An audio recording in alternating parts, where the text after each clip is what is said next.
É com muita honra que venho falar às Suas Altezas e às senhoras e os senhores sobre um tema que eu acho que, para os monarquistas, vão ter facilidade de acompanhar o tema.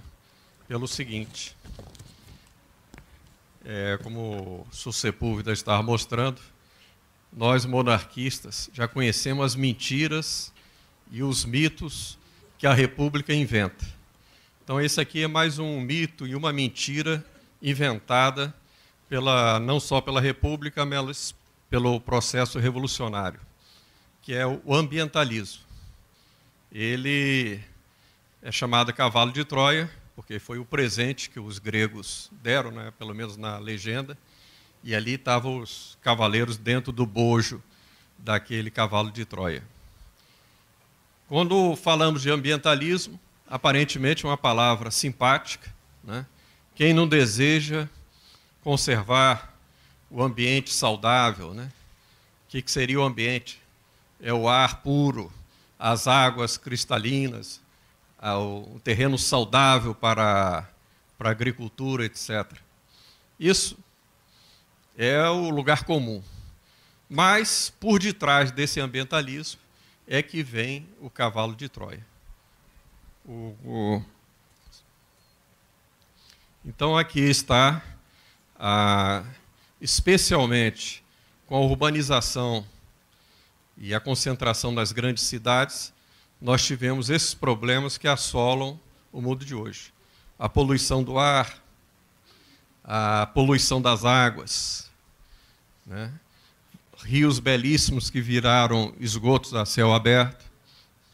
É o caso do Rio Tietê. Eu até coloquei aqui essa ilustração, que é muito interessante, porque o Rio Tietê é dos poucos rios que nascem perto do mar e vão desaguar no interior, no Rio Paraná. Então, ele nasce em Salesópolis, na serra ali, muito bonito. Ele vem límpido, depois chega em São Paulo, vira uma poluição. E interessante que a natureza é criada por Deus. 100 quilômetros depois, o rio Tietê já está límpido, já está cheio de peixes, já pode ser água potável, etc. E ele deságua ali no Rio Paraná. Então, essa é a história do rio Tietê. E é a história também para nós vermos essa questão do alarmismo, o que está por detrás da ecologia, do ambientalismo. E nós temos o exemplo de Dom Pedro II, que na própria revista Veja, ele é tratado como um imperador visionário. Né? Um artigo de Thomas Louverjois, que é meio ambientalista, diz: os participantes da Conferência Carioca deveriam se inspirar em Dom Pedro II. Ao recuperar a Floresta da Tijuca, no século XIX, ele se tornou um dos pioneiros do desenvolvimento sustentável. Por quê? Justamente por uma das características da monarquia. É a visão de longo prazo. O imperador não precisou de ciência sofisticada ou de análises econômicas para chegar a tal conclusão. Era o bom senso, né? Era, como disse, a estirpe já que sabia o bem comum. Foi o seu senso prático que o levou a perceber como o reflorestamento da área, encravada no coração da cidade, era essencial para recuperar a atividade da frágil bacia hidrográfica do Rio de Janeiro. O Brasil foi um dos pioneiros do desenvolvimento sustentável, muito antes de o termo ser cunhado pela ex-primeira-ministra da Noruega, Gro Brundtland, em 1987. Nós vamos ver que esse termo desenvolvimento sustentável ele foi muito deformado. Mas vejam só o que é a monarquia. Nós vimos aqui o passeio do rio Tamsa, né, que já foi também todo poluído. Da década de 50 do século passado para cá, ele foi despoluído e hoje já tem peixe novamente. E teve aquele cortejo magnífico, né, no rio Tamsa. Bem, é interessante notar nesse ambientalismo como outra mentira da Revolução, porque eles sempre disseram o seguinte: A Idade Média era a idade das trevas, dos reis, etc. Depois veio o iluminismo, o racionalismo, né?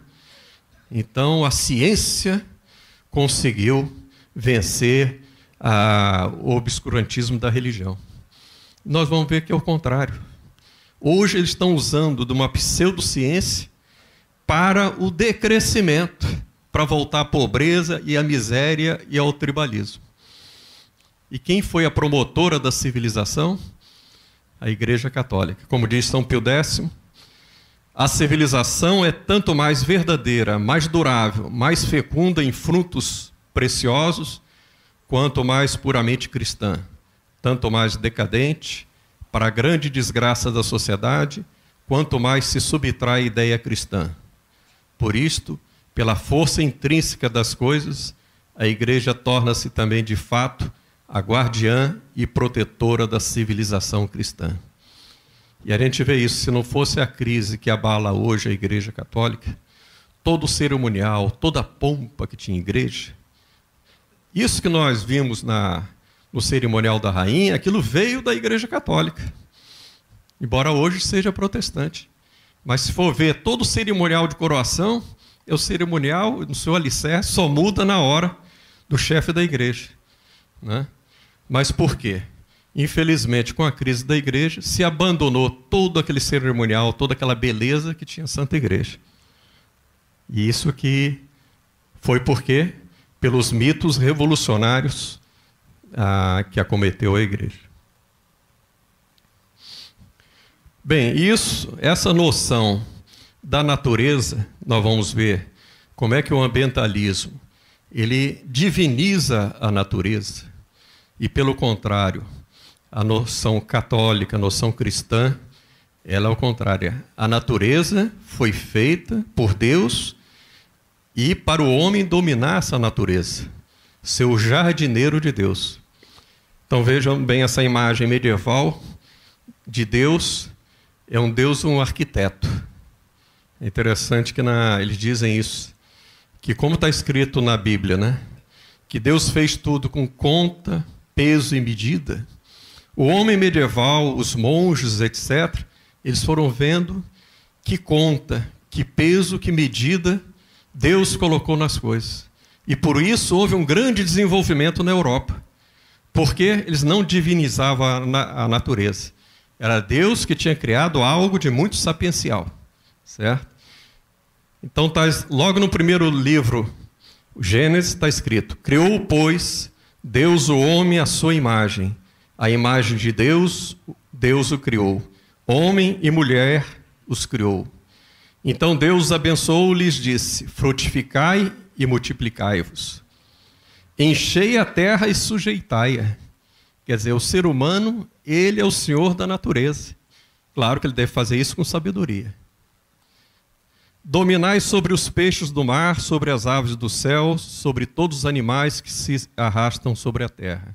Disse-lhes mais: eis que vos tenho dado todas as ervas que produzem semente, as quais se acham sobre a face de toda a terra, bem como todas as árvores em que há fruto, que dê semente, ser-vos-ão para mantimento. Gênesis 1, 27 e 29.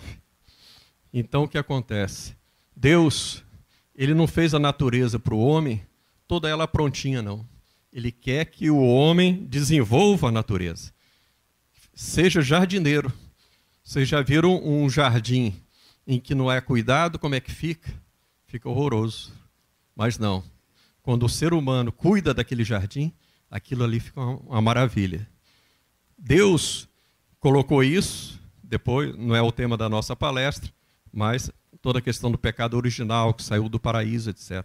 Só no céu que já está tudo pronto, mas aqui na terra não. O homem tem que desenvolver, e para isso Deus deu talento para nós desenvolvermos todos os recursos e todas as belezas que tem na natureza. Bem, mas não é qualquer progresso que nós somos defensores. Essa é uma outra crítica que tem um certo fundamento no ambientalismo. Então, o Dr. Plínio Corrêa de Oliveira, na obra magistral dele, Revolução e Contra-Revolução, ele já dizia: A contra-revolução é condição essencial do verdadeiro progresso. Em seu aspecto material, consiste o verdadeiro progresso no reto aproveitamento das forças da natureza, segundo a lei de Deus e a serviço do homem. Por isso, a contra-revolução não pactua com o tecnicismo hipertrofiado de hoje. De fato, certo tipo de industrialização, etc., aquilo é inumano, não é natural. Com a adoração das novidades, das velocidades e das máquinas, nem com a deplorável tendência a organizar more mecânico a sociedade humana. Estes são excessos que Pio XII condenou com profundidade e precisão. Então, essas deformações do progresso moderno, isso aí era para os católicos, para a contra-revolução denunciar, mas não para dar como resposta o tribalismo que o ambientalismo e os ecologistas querem apresentar. Bem, esse é um livro, Como a Igreja Católica Construiu a Civilização Ocidental. Um professor americano, até se converteu ao catolicismo, Thomas Woods. Ele tem uma descrição muito interessante. Na Inglaterra, um lugar que era só pântano, um lugar horroroso, eu acho que é a Baía de Tournai. Como é que os monges, seguindo o conselho de São Bento, ora et labora, né? Eles não ficavam só rezando, mas também trabalhavam, etc. Eles foram transformando a Europa.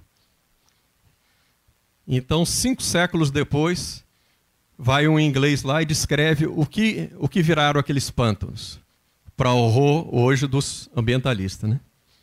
É uma réplica do paraíso, onde parece refletir-se a delicadeza e a pureza do céu. Isso é uma descrição medieval. No meio das lagoas, erguem-se bosques de árvores que parecem tocar as estrelas com as suas altas e esbeltas frondes. O olhar fascinado vagueia sobre o mar de ervas verdejantes. Os pés pisam as amplas pradarias sem encontrar obstáculos no seu caminho. São os famosos jardins ingleses, né? E gramados. Até onde a vista alcança, nenhum palmo de terra está por cultivar. Aqui o solo é escondido pelas árvores frutíferas. Acolá, pelas vinhas estendidas sobre o chão ou puxadas para o alto sobre carramanchões. Natureza e arte rivalizam, uma suprindo tudo o que a outra esqueceu de produzir. A arte já é o produto das mãos dos homens, que Dante dizia que era os netos de Deus. Se nós somos filhos de Deus, a arte, o que o homem produz, é um neto de Deus. Ó profunda e amável solidão, solidão por causa dos monges, né? Foste dada por Deus aos monges para que a sua vida mortal pudesse aproximá-los diariamente do céu. Então essa é a visão do que preservar a natureza retamente, né? Bem, agora nós passamos para os mitos do ambientalismo. Para eles tocarem essa revolução, que o comunismo está tão desgastado, etc., eles tiveram que inventar uma nova bandeira. E precisava de um arcabouço científico. E inventaram vários mitos que estão nesse folheto. E aqui o Dr. Luiz Carlos Molion é um cientista brasileiro com doutorado na Europa, nos Estados Unidos e na Alemanha, e que tem contestado isso. Hoje tem muitas vozes. Então, primeiro, o aquecimento global é um mito sem fundamento científico, e que os mais renomados cientistas o contestam. As mudanças climáticas históricas desmentem o aquecimento causado pelo CO2. Então, o primeiro mito é que o ser humano, através dos gases, da queima dos carbonos, dos combustíveis fósseis, estaria provocando o chamado efeito estufa, e com isso aquecendo a Terra. Aquecendo a Terra, estaria descongelando os polos, o nível do mar subiria, aqui o Rio de Janeiro, então, iria ficar todo debaixo d'água, etc. Ora, nós vamos ver como é que é um mito inteiramente inventado. Bem, o primeiro argumento que o próprio professor Molion dá é o seguinte, que o clima ele sempre foi de ciclos. E isso que os ambientalistas escondiam. Eles colocavam como se fosse um taco de hóquei. Ele vai subindo assim, né? Ele, com a Revolução Industrial, foi só aquecendo, aquecendo, aquecendo. Não, nós vamos ver na história que houve o vai e vem. E a cada 30 anos, ele começa a aquecer e depois começa a esfriar. E isso a prova está o quê? Na própria revista Time. Olha aí. Em 1977, a revista Time, de 31 de janeiro de 77, apresentou como título de capa o Grande Congelamento. Está na fase do congelamento. Ora, já tinha todas as indústrias. Referindo-se a outro momento de transição entre períodos de resfriamento e aquecimento. Depois, a mesma revista, em 3 de abril de 2006, mudou o enfoque de 77, com reportagem sobre o aquecimento global, sob o título Fiquem preocupados, muito preocupados. Então, eles têm que colocar o medo nas pessoas. Aqui é um gráfico que o professor Molion fez. Aliás, ele retirou de órgãos científicos, em que aparece os vários períodos quentes. Vejam só, aqui nós estaríamos até numa pequena era glacial. Essa seta aqui. Por quê? Na Idade Média, houve o chamado medieval quente. Nós vamos ver o mapa aqui. A Groenlândia, Greenland, era chamada Terra Verde, né? Tinha pastagem, tinha diocese, tinha tudo. Hoje é um bloco de gelo, né? Depois, houve um período quente dos romanos, o minuano quente, aquele outro não está escrito. Vejam só, não muito longe, 1950, o rio Thames, aquele mesmo rio Thames, em Londres, congelado. Certo? Por quê? Era o período de esfriamento. Groenlândia, um mapa antes e depois da fraude. Isso foi uma fraude que foi denunciada no ano passado. Uma revista de muito prestígio inglesa, Atlas World, publicou o mapa da Groenlândia perdendo 15% do gelo. Aí um geógrafo viu aquilo e disse, ué, isso aqui está errado. Sabe qual foi a resposta que a revista deu? Não, você está com a visão vitoriana da geografia. O mapa não deve corresponder à realidade. O mapa deve fazer a cabeça das pessoas. Agora, vejam só, se o ambientalismo fosse uma causa tão boa, por que recorrer a tantas mentiras? Outro mito, o derretimento dos gelos. Então, essa é uma foto característica, né, do urso pendurado no último pedacinho de gelo, né? E o gelo espatifando aqui.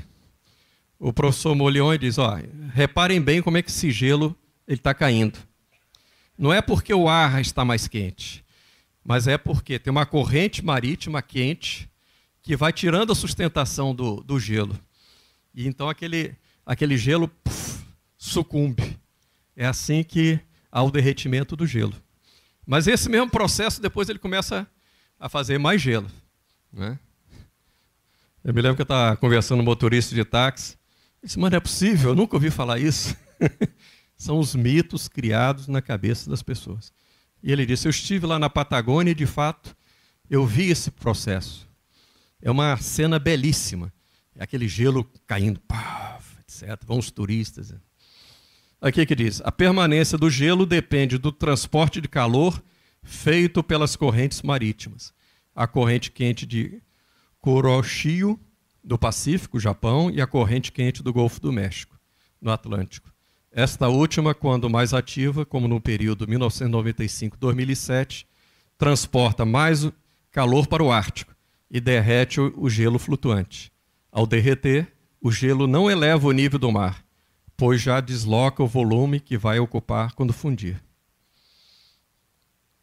Então vejam só, aquele Al Gore fez aquele filme, né, que recebeu Oscar, etc. O mar invadindo, tomando conta das cidades. Esse filme aí, Armageddon Week, apresenta Nova York debaixo d'água. É o chamado terrorismo climático. Eles dizem que precisa usar do terror para mudar a mentalidade das pessoas. E associam com a Revolução Francesa, que antes da Revolução Francesa, durante, aliás, houve o chamado La Grand-Peur, o Grande Medo, em que eles disseram no interior que está havendo as invasões, os bandidos, etc., para a polícia, para a guarda entregar as armas para o povo, para o populacho, né? E com isso se armou o populacho para depois preparar a Revolução Francesa. Baseado La Grand-Peur. Então eles chamam em francês La Peur écologique. Então Al Gore, em seu documentário Laureado, disse que o nível do mar ia subir 6 metros. Mas é tão falso que esse Al Gore, na crise de 2008, ele comprou uma mansão em Montecito, na Califórnia, não sei quantos milhões de dólares, na beira do mar. Quer dizer, se ele acreditasse, ele não ia comprar uma mansão na beira do mar. Vejam só, isso aqui é algo que derruba também a cabeça. E mesmo quem mora aqui no Rio de Janeiro, é só olhar aqui, ó. A gente desce ali no Santos Dumont, está vendo aquele mar ali. Há quantos anos está daquele mesmo nível, né? Aqui, ó. Esse marco aqui, na ilha na Tasmânia, na ilha do Ross, o capitão C. James Clark Ross, 1841. Estão vendo aquele primeiro sinal? É a marca que ele fez. Aqui é o nível do mar. Então a maré sobe e desce. Está inteiramente, não mudou o nível do mar. Esse é a elevação do nível do mar que está havendo por causa do aquecimento global, por causa do efeito estufa. E olha, isso não é... Nem com o fracasso agora da Rio+20, desapareceu. Eu estou aqui com um recorte, saiu no Estado de São Paulo essa semana, que diz isso, olha, se continuar consumindo, aqui, cálculo da pegada ecológica, índice que mede o impacto do consumo humano sobre recursos naturais, revela que o estilo de vida dos paulistanos é ecologicamente incorreto. Exigiria 2,5 planetas da Terra para a população desse jeito. E aquele Rafael Correia, quando esteve aqui na Rio+20, disse que precisava de 4 planetas. Então, quer dizer, eles vão multiplicando, 2, 3, 4 planetas. Baseado em quem? Que cálculo? Não sabemos. Outro mito, o CO2, o gás carbônico. Então, tem o desmatamento no Brasil, está causando o CO2. Só que o professor Mulhão mostra isso. O CO2 é o gás da vida. Quanto mais CO2 houver, melhor para as plantas, elas crescem muito mais rápido. Então, há plantação no Rio Grande do Norte, e outros lugares também, que fazem irrigação com gás carbônico, porque as plantas crescem muito mais rápido. Ele não é poluente, não produz poluição, nem o falso efeito estufa. Ele é um gás natural responsável pelo crescimento das plantas. Se eliminarmos o CO2 da atmosfera, a vida cessaria na Terra. Outra coisa, a poluição dos ares. Ele disse, 2 erupções de um vulcão no século XX lançaram mais dióxido de enxofre do que toda a revolução industrial do século XIX até hoje. Então, só o que o vulcão... 2 erupções. Já foi mais do que... Quer dizer, a proporção humana é mínima em comparação com os eventos da natureza. Bem, esse aqui alguns cientistas estão voltando atrás. E esse aqui abalou muitas pessoas, porque ele é chamado o pai do Gaia, James Lovelock. Ele se retratou. Além de fazer o meia-culpa, ele reconhece o falso alarmismo dos ecologistas. Para ele, o problema é que não sabemos o que o clima vai fazer. Quer dizer, eles foram dizendo que vai aquecer, vai fazer isso, mas sem saber. Há 20 anos nós achávamos que sabíamos. Isso nos levou a escrever alguns livros alarmistas. O meu, inclusive, porque parecia evidente, porém não aconteceu. E agora, essa semana, ele deu outra declaração, que ele diz: a religião verde, disse Lovelock, agora está passando por cima da religião cristã. Isso mostra como os verdes são religiosos. Então, não é fundamento científico, é uma nova religião que eles se baseiam. E outro disse que a geleira do Himalaia também ia descongelar. Porque isso ele recebia toda uma verba lá para a Índia. Agora chegaram à conclusão, não, a geleira está do mesmo tamanho. Esse aqui é o outro cientista, acho que é dinamarquês, professor Henrik Svensmark. Na verdade, o aquecimento global parou. Está começando um resfriamento. Então é o oposto. Nenhum modelo de clima previu esse resfriamento da Terra. Muito pelo contrário. Isso significa que as projeções de clima futuro não são dignas de confiança. E o professor Molhon ele mostra isso, que geralmente o resfriamento é pior para a atividade humana do que o aquecimento. Até isso é uma mentira que eles espalharam. Quando na Idade Média esquentou, a prosperidade foi muito maior. Também o Império Romano, certo? Até é interessante que saiu um livro nos Estados Unidos que ele diz o contrário. Não é o homem que faz o clima, mas nós podemos perguntar se não é o clima que faz o homem. Quer dizer, quando o clima é melhor, as safras são melhores, não há uma prosperidade maior? Então, quem é que controla o clima? Não é o homem. O Sol é a principal fonte de energia. O Sol está entrando num período de baixa atividade, que vai durar até 2032. Isso é observação que é feita pelos outros períodos. Os oceanos, em especial o Oceano Pacífico, um dos principais controladores do clima global, está esfriando e permanecerá frio, em média, possivelmente até 2030. É a oscilação decadal do Pacífico. Então, o que nós estamos assistindo é um esfriamento. Esse ano, não, no final do ano passado, houve até uma geada lá no Rio Grande do Sul, né? Em pleno verão. Aqui um gráfico que mostra a oscilação do Pacífico. E são estudos recentes, que há pouco tempo atrás não sabiam o que era o El Niño, por exemplo. Eles pensavam que era um processo ali local do Peru, da costa do Peru. Depois é que foram descobrir. Vejam só, de 25 a 46 esteve quente. Os submarinos atravessavam lá o Ártico. Depois de 47 a 76 esfriou. Aquela capa da revista Time. Né? Depois de 77 a 98, novo aquecimento. E agora nós estaríamos numa fase de esfriamento. Bem, o que eles queriam tirar com isso? A Eco 92, eles declararam que precisavam fazer uma Carta da Terra. E no ano 2000 foi publicada a tal Carta da Terra, com vários líderes mundiais, Gorbachev, Leonardo Boff, etc. E olha só que religião nova que eles querem, e no fundo é um governo mundial. O Gorbachev se apresenta como o novo Moisés trazendo a nova lei.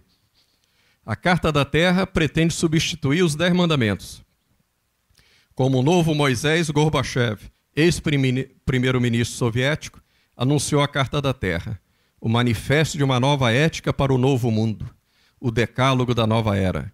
É a base de um novo Código Universal de Conduta que deve reger o mundo a partir de do ano 2000. Esses novos conceitos devem ser aplicados a todo o sistema de ideias moral e ética e proporcionar uma nova forma de vida. O mecanismo que usaremos será a substituição dos 10 mandamentos pelos princípios contidos na presente Carta à Constituição da Terra. Então é isso. Eles querem acabar toda a civilização cristã. Destruir a família, a noção da autoridade, é o que eles chamam também de gênero. Não existe nem homem nem mulher, é o homossexualismo, casamento homossexual. É mudar toda a sociedade, em que até as drogas, etc., tem uma permissão para isso. Divinizando. Uns são mais religiosos e chega a divinizar a natureza, como esse Lutzenberg, que foi ministro do Meio Ambiente. Né? A diferença entre biólogos convencionais, apenas científicos, e os ecologistas está na veneração. Para o ecologista, a natureza não é simples objeto de estudo e manipulação. É muito mais. Ela é algo de divino. Não tenham medo desta palavra, é sagrada. E nós, humanos, somos apenas parte dela. Então, é o panteísmo. Eles fizeram cerimônias na Eco 92 e agora no Rio +20, inteiramente rituais, né, de seitas panteístas, etc. Aqui uma faixa que eles estenderam aqui no Rio. Decrescimento, o desenvolvimento humano, ecologicamente sustentável e socialmente justo. Então há hoje toda uma corrente pregando o decrescimento, que nós temos que parar de crescer, parar de desenvolver, etc. Eu vi uma entrevista do outro dia, um fulano dizendo, eu estive 15 dias na tribo indígena, olha, a vida é outra, não tem as preocupações da vida daqui. Eu cheguei em casa, estranhei até, já pela porta, para que ter porta? Lá não tem porta. Olha como é complexa uma porta, tem 2, 3 dobradiças, tem ferrolho, tem isso. Não, a vida é simples. Então eles querem largar toda a civilização para voltar à miséria. Esse é o Frei Boff, quer dizer, ex-frei, né? Porque já apostatou. Mas vejam como é que ele, do esquerdismo católico, ele passou para a nova era e tudo. E faz o alarmismo ecológico. A roda do aquecimento global não pode mais ser parada. Pronto, aqui está. Mesmo na revista Veja, que veio criticando, tinha um folheto lá dizendo isso. O mundo não é mais sustentável, acabou. Não pode parar. A Terra, como conjunto de ecossistemas, já se tornou insustentável, porque o consumo humano, especialmente dos ricos que esbanjam, já passou em 40% de sua capacidade de reposição. Esta conjuntura pode levar a uma tragédia ecológica e humanitária de proporções inimagináveis, e até pelo final do século, ao desaparecimento da espécie humana. Esse pode. Bem, chegando ao caso concreto aqui do Brasil, todos viram que houve um grande debate, está havendo ainda, sobre a questão do Código Florestal. Então, esses ecologistas, em nome desse aquecimento global, em nome disso tudo, eles querem congelar o Brasil e obrigar o Brasil a abandonar a agricultura. Eles chamam recuperar as matas, né? Ou seja, destruir a plantação para colocar mato no lugar, né? Esse que é o... Bem, e 2 pontos principais que o Código Florestal faz cair sobre a cabeça dos agricultores. Bem, se nós estamos sentados aqui, tivemos um lanche antes, como diz um deputado lá, se você hoje almoçou, tomou café, etc., agradeça ao agricultor, porque alguém estava lá no campo, né, plantando e produzindo, enfrentando as ervas, enfrentando tudo. Bem, isso, para esses ecologistas, não tem problema. Quer dizer, não, aqui é muito mais bonito ter um mato, né? Então, vejam só, aqui, então, um dos instrumentos eles chamam APP, não sei se já viram pelos jornais, Área de Preservação Permanente. Então, são áreas que eles dizem que são áreas frágeis, de fato, são áreas frágeis, mas para isso existe técnica, existe tecnologia, que é o quê? São as margens dos rios, o topo do morro, o declive, né? Mas isso geralmente não é a agricultura que faz, são as cidades. Quer dizer, o pessoal vai construindo casa sem nenhum critério e depois desaba aquilo tudo. É o aquecimento global. Não, isso aí é falta de engenharia mesmo, né? Bem, então vejam só como é que são as APPs, principalmente as APPs de margem de rio, que eles querem impor para o Brasil. Então aqui o Dr. Evaristo Miranda, ele fez só uma apanhada assim por alto. Vejam só aqui, na França, o rio Ródano, todo ele explorado. Há séculos está assim. E acabou o meio ambiente na França? Não. A França está cada vez mais um jardim, produz mais, a produtividade tem aumentado. Alemanha, ocupação do rio Reno. Também não tem nenhuma mata ciliar. Itália, Vale do Pó. Vão dizer, não, mas lá não é clima tropical. De fato.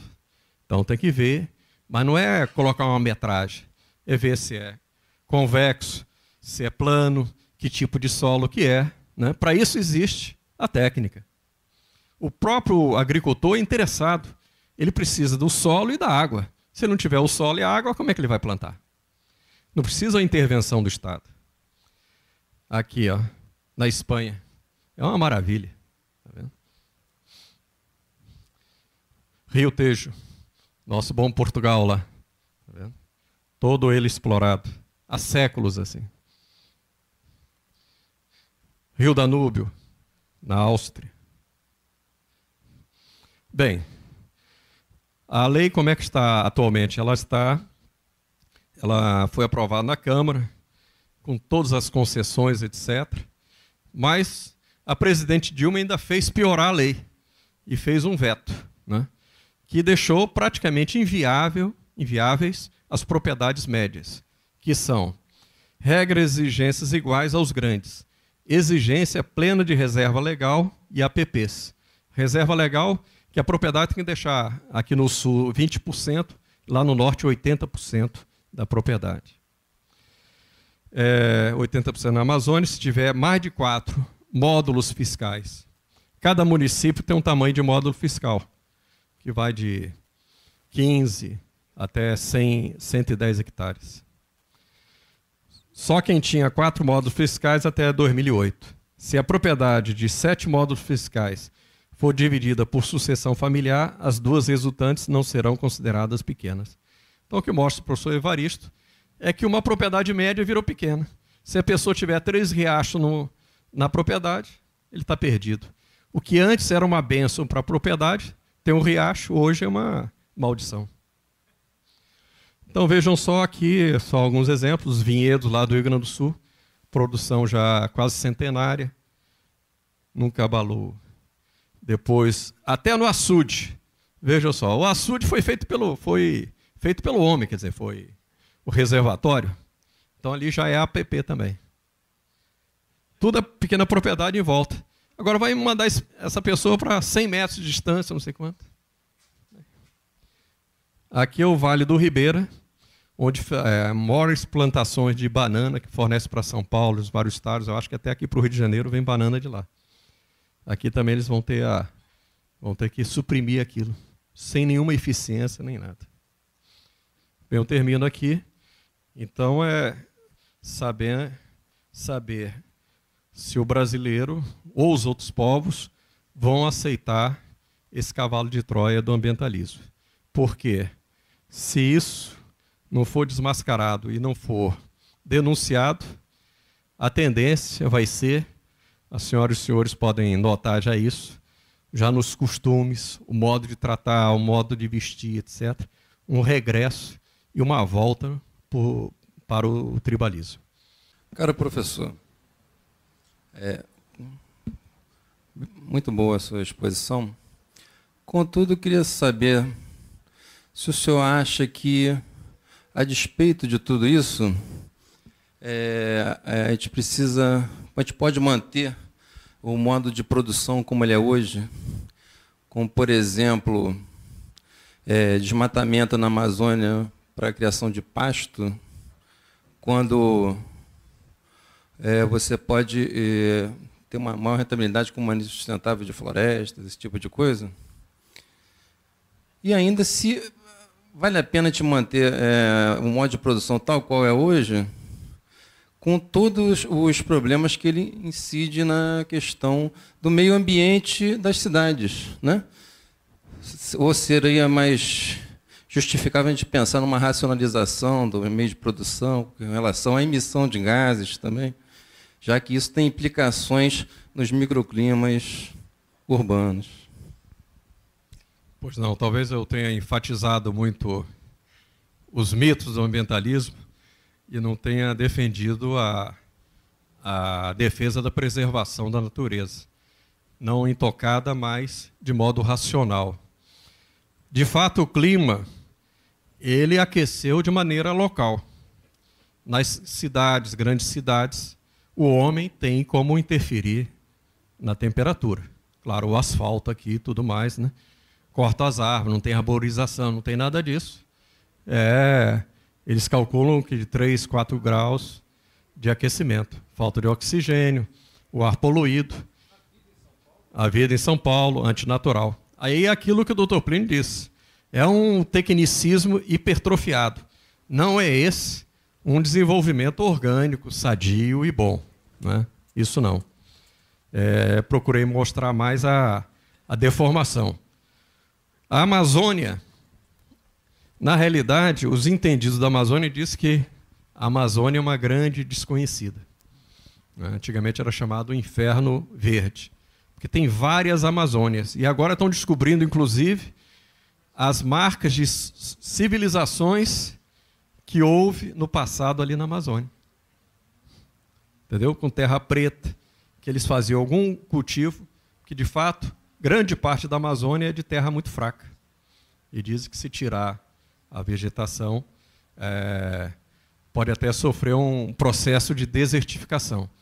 Por isso que ele deve ser explorado com inteligência, etc. Mas tem zonas da Amazônia, que é a chamada zona de transição, como é o caso de Mato Grosso, que ali é até o contrário. O homem só fez melhorar a natureza.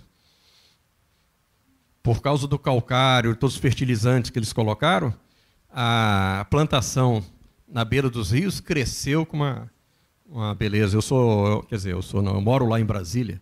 Ali o cerrado não produzia nada.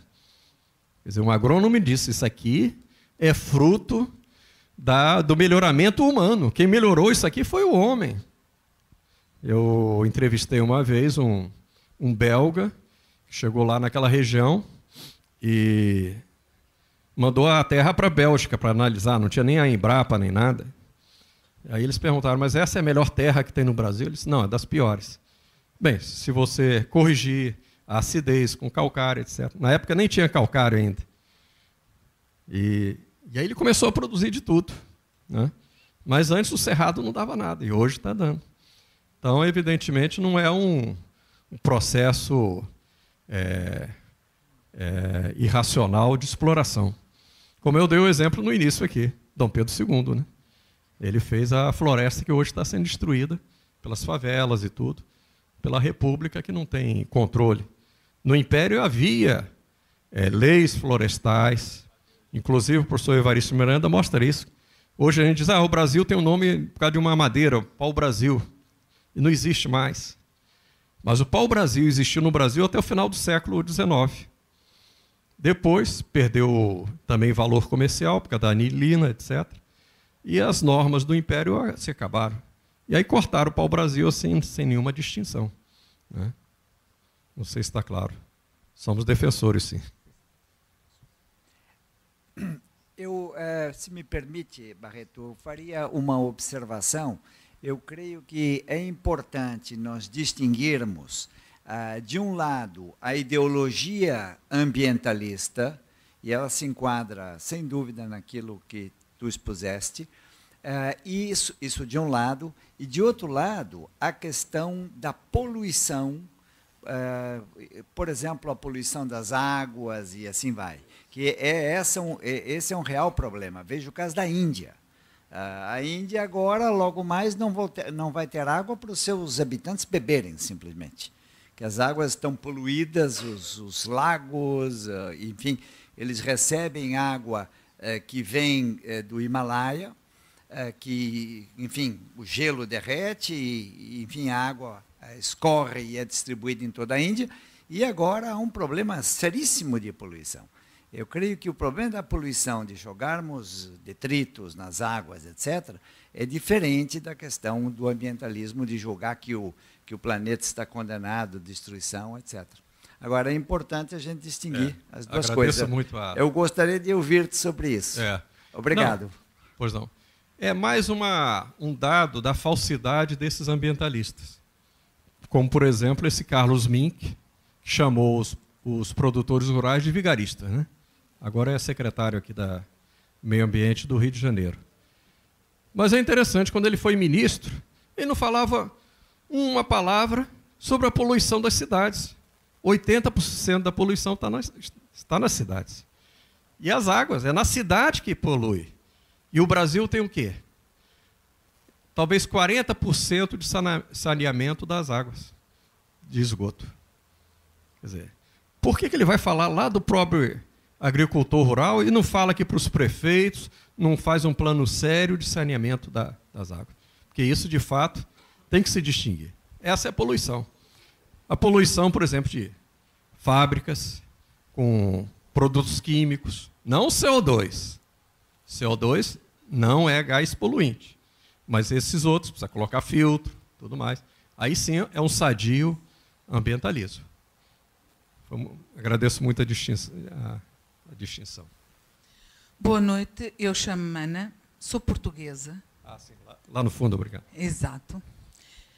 A questão que falou ali em relação ao Rio Tejo e às propriedades adjacentes ao rio, não é bem como explicou. Nós, em Portugal, temos uma lei muito rígida em relação a isso, mais rígida que a vossa, na medida em que a propriedade lá é bem mais pequena, que o país é bem mais pequeno. Todas as propriedades junto ao rio são obrigadas a manter uma distância de 200 metros do rio. Se tiver o rio proteção de dique, então ela pode chegar um pouco menos. Das dunas, são 250 metros, que não pode nem sequer ter lá uma ervilha plantada. Só o que a gente chama churões, que são um tipo de cato que agarra a areia e com os ventos não deixa desassorear a areia. O mínimo para plantação junto aos rios são 4 hectares. Num país pequeno, está a ver que a distância é grande, não é fácil. Aquilo que apresentou na Áustria, na Inglaterra, na França, todos esses rios têm proteções laterais, o que não acontece no Brasil. Por isso, se desassorearem, se desmatarem até ao rio, o que vai acontecer é que toda essa parte de terra, ela vai abater, porque depois passa o trator, porque depois entra a água, porque isso vai abater, então vai alargar as margens do rio. Por isso é que depois há as inundações do rio, porque os rios têm pouca altura. Em Portugal, os rios têm muita altura para as propriedades, e então isso não acontece. Mas nós temos leis muito rigorosas. Basta dizer que você, para construir uma casa, junto numa propriedade dessas, ao pé do rio, tem que ter 4 hectares, porque senão não constrói, nem o proprietário. Nós, às vezes, refilamos também, porque, lá está, queremos fazer uma casa num terreno que temos e não podemos, mas, na verdade, as leis lá são bem mais rigorosas que as vossas aqui.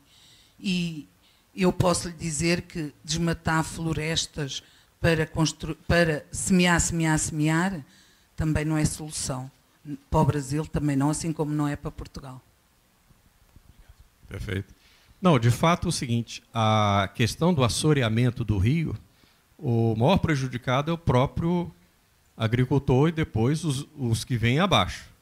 Então, não se pode desmatar de maneira inteiramente racional. Eu não conheço a legislação, agradeço aí a informação que em Portugal tem isso. E lá, como a terra é muito menor, ou é bem cuidada, ou então o prejuízo é muito maior, né? De fato, é o seguinte, o nosso Código Florestal ele tem 2 partes. Tem uma parte, que é a parte das disposições definitivas, que são dos lugares que ainda não foram desmatados. E aí as margens dos rios são muito maiores. Agora, existe como dizer assim, a disposição transitória do Código Florestal, para aquelas regiões que já foram desmatadas e que têm agricultura até 2008. E que, então, há todo um critério para saber se é necessário tirar a plantação ou não. Tá certo? Obrigado pelo informação. Eu vou fazer apenas um adendo muito rápido, chamando a atenção para uma questão que não foi abordada aqui. Eu assisti a um documentário, há cerca de um ano atrás, em inglês chama-se Conspiracy Theory, do Jesse Ventura, que foi governador do Minnesota, E ele agora tem esse programa e ele vai investigar uma série de fatos que são polêmicos no mundo atual. Um foi voltado inteiramente a essa questão do ambientalismo, dessa questão da paranoia, etc. e tal. E ao, digamos assim, fazer esse jornalismo investigativo, a conclusão dele e da equipe dele foi que existe uma indústria arquimilionária por detrás desta defesa do ambiente. Por exemplo, cada vez que uma empresa tem que construir filtros, por exemplo, é o exemplo que eu posso dar para a defesa disso, ou tem que construir a defesa daquilo, ela está despendendo uma quantia. E esta é uma indústria arquimilionária e que não é divulgada e que há um interesse financeiro muito grande em espalhar esta verdadeira paranoia para que esta indústria arquimilionária continue crescendo. Foi esta a conclusão desse documentário. Eu só acrescentei porque ninguém falou nisso. Perfeito. De fato, o tempo exíguo aqui não deu para abordar todos os aspectos, mas existe também todo esse oportunismo financeiro, econômico, né? Até foi um articulista que comentou isso da Rio+20, aquele Guilherme Fiuza, e disse, o que nós temos ali são ONGs, né, que queriam implantar mais projetos para receber mais verbas, e nem todas elas são sérias, né? Então, são projetos milionários. E o pior que são projetos milionários por mitos falsificados. Quer dizer que CO2...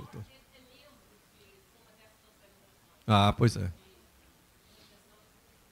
Eu esqueci de falar até com o exemplo lá de Portugal, um exemplo que é citado no livro, tem nessa mesma folha do Estado de São Paulo, dá um exemplo, por exemplo, de um ambientalismo benéfico, na questão das águas, que há 15 anos a Prefeitura de Nova York, né, ela fez um plano em que não feria o direito de propriedade, que as nascentes dos rios que fornecem a água para Nova York, eles fizeram um trato, um arrendamento com os proprietários rurais. Aqueles que respeitassem as matas ciliares, fizessem todas umas obras dentro dessas propriedades, que eles alugariam essa parte que o proprietário deixaria reservado para a limpeza das águas. E isso depois eles acabaram comprando, mas era uma compra com uma cláusula que o proprietário continuava ali, só respeitando aquelas normas técnicas. Então, por exemplo, tinha uma criação de porcos, então não podia deixar os porcos perto do rio, trazia mais para cá, etc. e tal. Pois bem, eles fizeram os cálculos, saiu mais barato a Prefeitura de Nova York pagar todo esse serviço, eles chamam de serviço ambiental, do que ter uma estação de tratamento químico das águas, etc. Isso o que é? É um ambientalismo sadio e respeitando o direito de propriedade, né? O professor Molion, ele dá um exemplo impressionante, que ele, em 92, ele esteve aqui na Eco 92. E ele denunciou, na época era o grande debate, era a questão da camada de ozônio. Não sei se os mais antigos aqui devem se lembrar. Que o gás CFC das geladeiras, etc., estaria destruindo a camada de ozônio. Então, foi toda uma campanha que foi proibido o CFC, todas as geladeiras, as indústrias foram trocando aquilo. E ele provou na Eco 92 que aquela fórmula de química estava errada. E ele foi tratado e perdeu todos os projetos dele, etc. e tal. E a pessoa que apresentou isso recebeu até o Prêmio Nobel, que é o professor Molina, lá do México.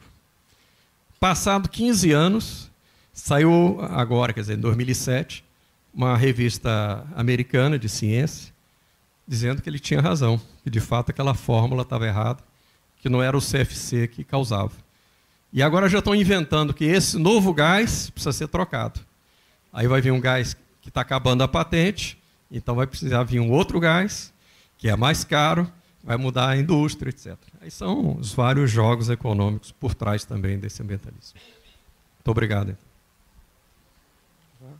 Senhor Nelson.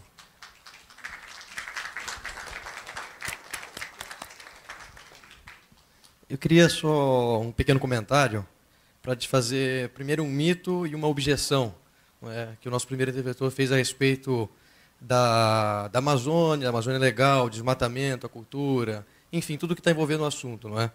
A respeito da produção de oxigênio, que o senhor até comentou, muita gente não sabe, mas 78% do gás atmosférico é composto por nitrogênio, não oxigênio. Desses 100%, 21% é oxigênio. Não é? Digamos, numa atmosfera padrão, que a média é essa. E 1% de outros gases, onde estariam o dióxido de carbono, o CO2, gases nobres, etc. Ou seja, a parcela, digamos, é 1/5, não é? Se formos arredondar para 20%. Não é?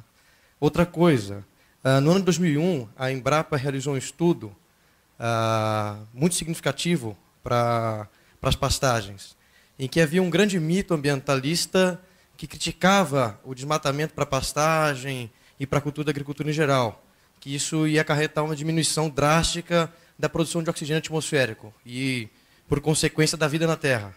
Ora, a Embrapa procurou, pesquisou a fundo, com estufas, um estudo muito sério, e provou que as pastagens, pelo fato de estarem sempre em renovação constante, porque o gado vive daquilo, não é? Ou seja, o capim está sempre crescendo, ele produz muito mais oxigênio por área do que uma floresta mais velha, como a Amazônia. Ou seja, esse mito é um mito, quer dizer, é uma lenda, é uma mentira que contam, e as pessoas acabam levando isso para casa. Mas isso não existe. As pastagens produzem muito mais, se não me engano, uma proporção da Amazônia de produzir 1/4 e as pastagens 3/4 do oxigênio atmosférico, digamos. Não é? Outra coisa, que foi um estudo muito interessante com imagens de satélite, a respeito dos incêndios florestais. Os focos de incêndio são bem menores nas áreas cultiváveis. Por quê? Porque nelas tem o agricultor, o pecuarista que está de olho naquilo e cuida da sua área. Ou seja, os grandes bombeiros da natureza que apagam os grandes focos de incêndio do Mato Grosso, de Rondônia, Mato Grosso do Sul, Paraná, onde seja na agricultura, são os fazendeiros. Isso ninguém frisa na mídia. Isso ninguém lembra. Ou seja, o defensor do campo é o homem do campo. Não é o Greenpeace, que vive numa cidade grande, numa metrópole, sempre pensando numa grande ideia de como perseguir quem está produzindo. Ou sempre culpando essas pessoas pelos males do mundo. Isso não é fato. Mas também outra coisa que era bem importante frisar, e o senhor também disse, a respeito do microclima. No ano de 2008, eu me encontrei com um engenheiro aeronáutico da Embraer, não é? Já está aposentado, e ele fez uma pesquisa também bem interessante a respeito disso. Porque, bom, como a aviação se envolve no meio aéreo, envolve completamente a atmosfera, é claro. E ele disse que o grande mal dos aquecimentos nos grandes centros era a poluição térmica, ou seja, é o asfalto que aquece, é o telhado que tem uma grande absorção do calor da radiação solar, ou seja, não tem nada a ver com gás nenhum. Não quero dizer aqui que a poluição é boa, de modo algum. Todo mundo detesta respirar fumaça, eu imagino. Quer dizer, é uma coisa que é fora da humanidade. Mas, digamos, o foco é completamente desviado, ou seja, eles não falam da verdade. Eles têm sempre que culpar a produção de algum modo. Porque os países subdesenvolvidos não podem ir para frente, uma coisa do tipo. Fazem isso com a África e querem fazer isso com o Brasil. É basicamente isso. Muito obrigado, senhor. Fez me lembrar também a grande máfia que eles... Agora parece que diminuiu um pouco. Contra também a criação do gado. Que o gado, pelas flatulências, etc., produziria muito metano. E que o metano é um gás pior ainda do que o CO2, etc. Então, eles calcularam, chegaram a sair fórmulas que 3, 4 ovelhas ou 3, 4 cabeças de gado produzia mais poluição do que... Aliás, o contrário, 3, 4 veículos produzia a mesma poluição do que uma só vaca. Eu perguntei até ao professor Moliot. Ele disse, olha, isso não tem base nenhuma. Por quê? Primeiro, o metano não é produzido só por esses animais. Plantação de arroz. Toda matéria em decomposição produz metano. Ora, a plantação de arroz tem crescido enormemente, a criação de gado também, etc. E como é que o metano está estável na atmosfera? Ou seja, a própria atmosfera tem um mecanismo que absorve esse metano, que os próprios cientistas estão estudando, ainda não sabem, mas que não está havendo nenhum crescimento do metano na atmosfera, e que isso é uma pura mentira. Então, são vários dados assim, para nós leigos, que não somos cientistas, ficamos impressionados com isso, mas que, na realidade, é bem o contrário do alarmismo ambientalista.